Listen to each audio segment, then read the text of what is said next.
আপনারা উপকার পেয়েছেন, আমি সব ভিডিও করছি না, ছেড়ে দিচ্ছি আমি। আর এখানে যারা লাইনে ত্রিশূল নিয়ে ওইদিকে আবার কেউ কিন্তু জানাবে না, যারা এখানে ত্রিশূল ছুঁয়ে যাচ্ছেন তারা দাঁড়াবেন না এখানে, একদম অপর পক্ষে দাঁড়ানোর সুযোগ করে দিন। এই মা অনেক দেখালে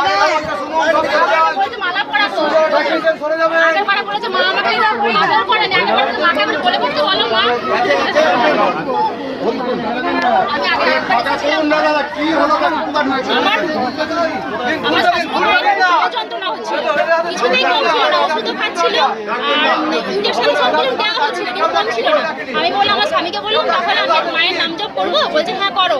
আমি চেয়েছিলাম একদিন যে যাতে মানে মা যাতে আপনার বিশ্বাস করে, আমার স্বামী বিশ্বাস করে, আমার শাশুড়ি আমার বাড়িতে গিয়ে বললাম ঠিক আছে করো, সঙ্গে সঙ্গে আমি উপকার পেলাম যে পেটে যন্ত্রণা কমে গেছে। আর আমার স্বামীর কোমরে যন্ত্রণা ছিল সেটা কমে গেছে। আমি থেকে আসছি।